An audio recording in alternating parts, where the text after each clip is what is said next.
Recently, I released a shorts video all about the reasons why Flat Earth was real, and yes, it was satirical and silly, so I apologise. I don't really. In that video, I said I'd explain all of the reasons that you've been lied to your entire life and that the world is actually flat.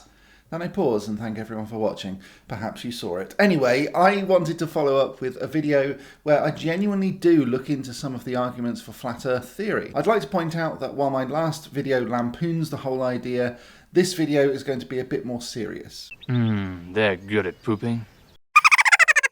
I'll talk through all the arguments that flat earthers have for why the earth is flat. Some might appear convincing at first, and that's fine. I like the idea of challenging accepted wisdom, and so let's try to do that and try to educate too. If you have an open mind and are prepared to accept new information, keep watching. Okay, number 1. The sun is a ball of fire. And fire needs oxygen. Everyone knows the fire triangle. Fire requires fuel, oxygen, and heat, like this. Everyone knows that the sun is a ball of fire burning in space, right? Everyone knows that space has no oxygen, right? Flat Earth wins! No.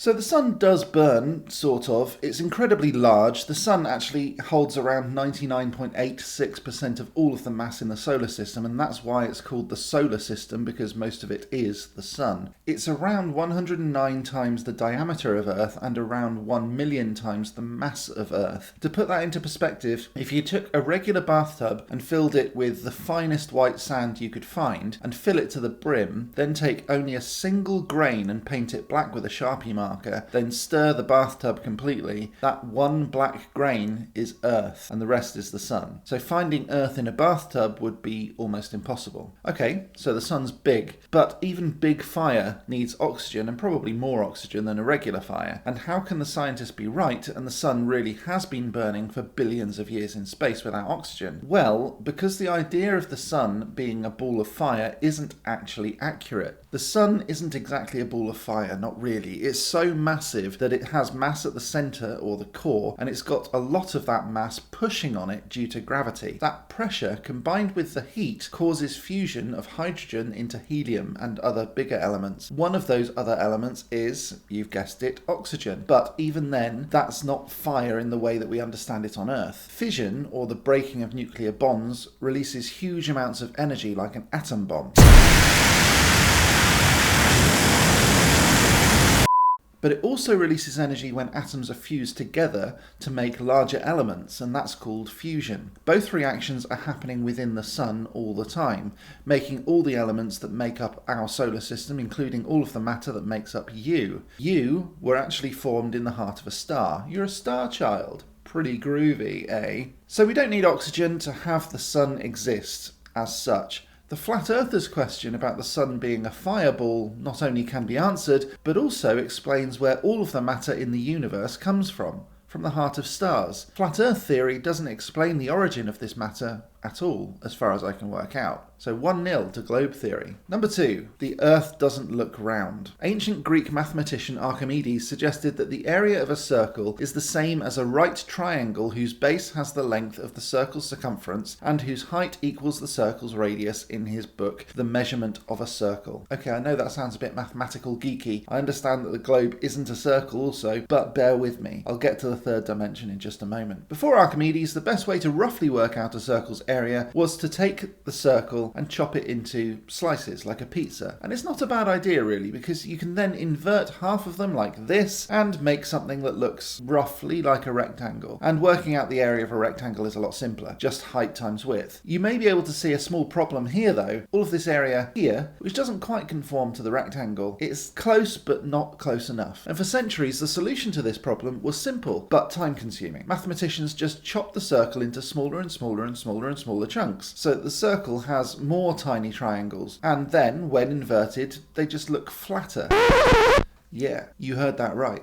And that's the key to this one. The human eye can only see about 3 miles or 4.83 kilometres before it's unable to see any further. The circumference of our Earth, according to Globe Model, is around 24,900 miles or 40,075 kilometres. So we can roughly say that we're able to see little over 0.01% of the Earth's surface at any one time. And that's like taking this circle, slicing it in half, that's 2, 4, 8, 16, 32, 64, and keep going until we get to 1000. Looks pretty flat to me too. So, does that mean that the Earth is still flat? Well, no, because it's just so big compared to us, it does look it. Now, if you need further proof of this particular element, take a step back, or several perhaps, because from a distance, it will look round. For example, the other round objects in the sky, literally everything from planets to stars, black holes, and even galaxies are formed with gravity and matter, and they all display roundness. Even the asteroids that fall to Earth are round-ish. The rings of Saturn look flat, but they themselves are made up of smaller lumps of rock and ice that collectively look flat, but individually are formed in exactly the same way as the Earth and other celestial bodies. They are, broadly speaking, round. Comets move fast, but they're basically round too, and yes, they do have a tail, but that can be explained by gravity and other laws of physics, and it can't be explained by buoyancy. Nothing that looks like a pizza is out there as far as we know, and certainly not with a glass dome over the top. There's no proof of this at all. So this is another point to globe Earth, I'm afraid. Number 3, I mentioned just now about buoyancy, and according to flat Earth theory,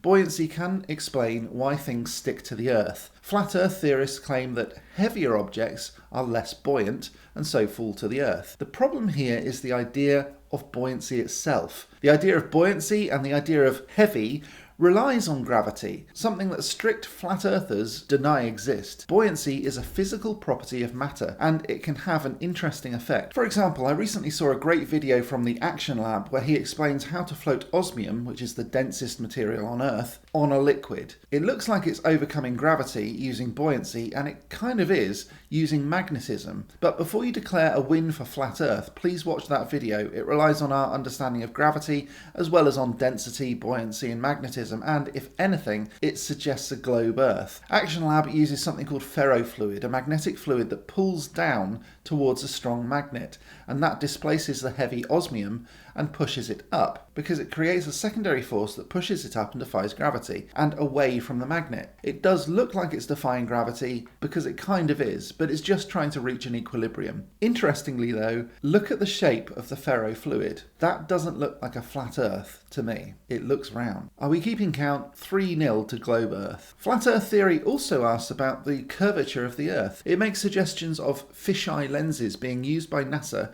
to bend light, and that's also wrong. They reference Euclidean geometry and the principles of Euclidean theory to explain how light bends, and yet they don't apply that same theory to everything. On the one hand, they explain that the Earth must be flat because of Euclidean geometry, proving that fisheye lenses are being used by NASA to produce images of a round Earth. And yet, if a globe earther explains that the sunset occurs as a result of that same geometry, which proves the globe and light being scattered through the atmosphere and changing the hue of the light, flat earthers suddenly exclaim that Euclidean geometry is a lie. Similarly, didn't we just talk about Euclidean geometry when Archimedes cut circles into chunks? Sure, Euclidean geometry is real when flat earthers use it to disprove something else, but now that they're being undermined by the same theory, they just throw it away. What do you think? Let me know down in the comments. Please like, subscribe, ding that bell, check me out on social media, and check out the description down below for some wicked links that I just know you're going to love. I've also got some stuff for sale below this video. I'll be back next week with some more magical awesomeness, but until next time, as always, Stay magical.